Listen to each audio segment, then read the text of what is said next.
bagaimana Pak dengan komoditas pangan yang memang sulit tumbuh di tanah Indonesia seperti gandum dan juga kedelai? Apakah nanti akan ada pengembangan riset atau substitusi pangan lain?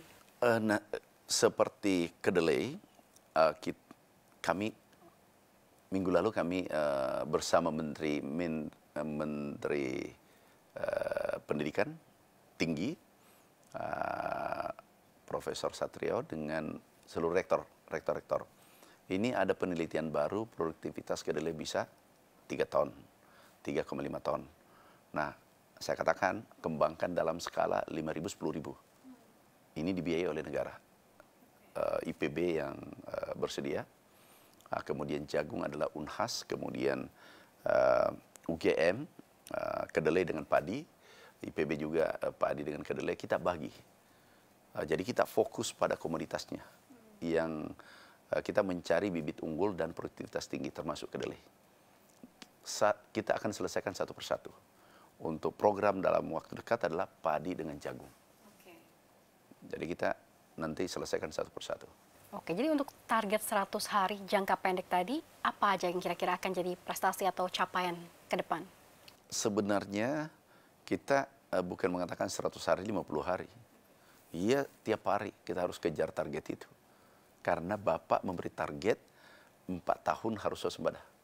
Mudah-mudahan bisa lebih cepat dari target Bapak Presiden. Kalau kolaborasi seperti sekarang, ini kita betul-betul kompak, kabinet Merah Putih ini sangat kompak. Ini insya Allah bisa lebih cepat daripada 4 tahun. Amin. Besok dengan Menteri PU. Kemarin dengan Menteri Desa, kita rapat bersama. Jadi tidak ada egoisme sektoral. Biasanya yang menghambat untuk mencapai suatu tujuan itu adalah egoisme sektoral. Ini perintah Bapak, hilangkan egoisme sektoral demi Merah Putih. Baik, jadi memang pemerintahan kali ini memang harus konsolidasi, sinergi dan juga kolaborasi terus itu dijalankan begitu. Betul. Ya Pak. Baik, kemudian untuk komoditas gula dan juga beras ini yang masih sulit sekali lepas dari impor, ini bagaimana? Sebenarnya tidak sulit sih. Kebetulan kemarin ada El Nino. Kan pernah swasembada 2017 nggak ada impor beras medium ya. 2019 nggak ada. 2020 nggak ada. 2021 nggak ada. Oleh karena itu kita dapat penghargaan tertinggi. Salah satu faktor swasembada pangan ini sehingga kita mendapatkan penghargaan tertinggi medali Agricola dari FAO tertinggi dunia untuk food security, ketahanan pangan. Nah, jadi tidak sulit karena kita sudah mencapai hal itu. Hanya saja ini perlu konsolidasi, perlu kolaborasi semua sektor dengan mengesampingkan ego sektoral. Kita harus sinergi. Kalau kita sinergi, kami yakin bisa lebih cepat daripada target yang diberikan oleh Bapak Presiden. Swasembada bisa kita capai. Baik, Pak Amran, Anda kan juga merupakan sosok yang bersih dan juga tegas. Ini Bapak juga pernah meringkuk 400 orang mafia impor. Ini bagaimana ke depannya? Jadi gini, itu sebenarnya kadang kami tidak tega. Tapi satu sisi ini panggilan Merah Putih dan rakyat kecil, petani kecil harus dibela.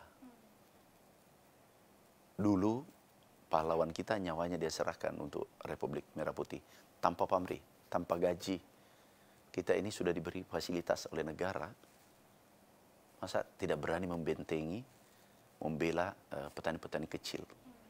Pernah nggak membayangkan? Karena kami pernah 36 tahun merasakan bagaimana bertani, bagaimana kerja di desa, di pegunungan. Kami dari kaki pegunungan. Dan kehidupan kami dulu miskin ekstrim.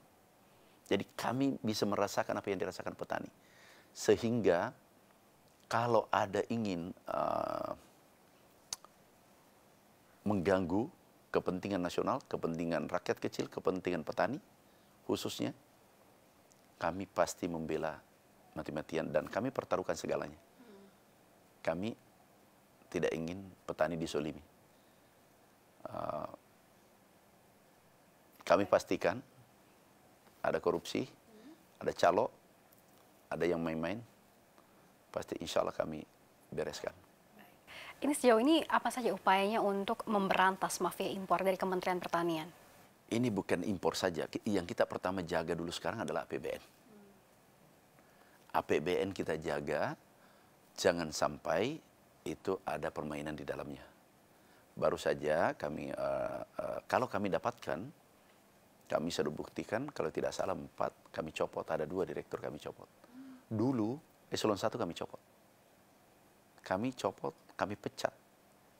Jadi teman-teman di sini sudah tahu, jangan coba-coba mempermainkan nasib petani, rakyat kecil di Kementerian Pertanian. Kalau kami dapat, kami tidak memberi ruang, kami tidak kompromi. Kalau dulu periode 2017, 2016, 2018, eselon 1 kami pecat. Bukan kami skor, kami pecat. Itu nggak boleh. Ini coba bunga saja, ini meja, ini uang rakyat, uang pajak ini, uang rakyat. Ini semua tempat ini di sini, ruangan ini adalah uang rakyat semua. Terus Allah sudah memberi kita terhormat. Masa nggak bisa mengisi kemerdekaan dengan baik, membela petani kecil. Negara ini nggak bisa bangkit, ini nggak bisa menjadi negara superpower, negara maju, kalau kita melakukan pembiaran. Melakukan pembiaran sama dengan beternak kejahatan. Kalau membiarkan melakukan kesalahan, melakukan korupsi dan seterusnya. Jadi bahkan kami nomor HP kami bagikan pada media, lapor kalau ada yang macam-macam. Sekarang ada 100-an melapor, kami tapis, ada 4 kami tindaki. Kami tanya mengaku. Salah satu contoh ada mantan rektor, ada calon bupati melaporkan, Pak, ini ada main-main pegawainya Bapak. Aku panggil, ngaku, saya dengan segala hormat, aku copot ya. Dengan segala hormat, kami kirim ke penegak hukum, ke Polda, prosesnya sudah berjalan.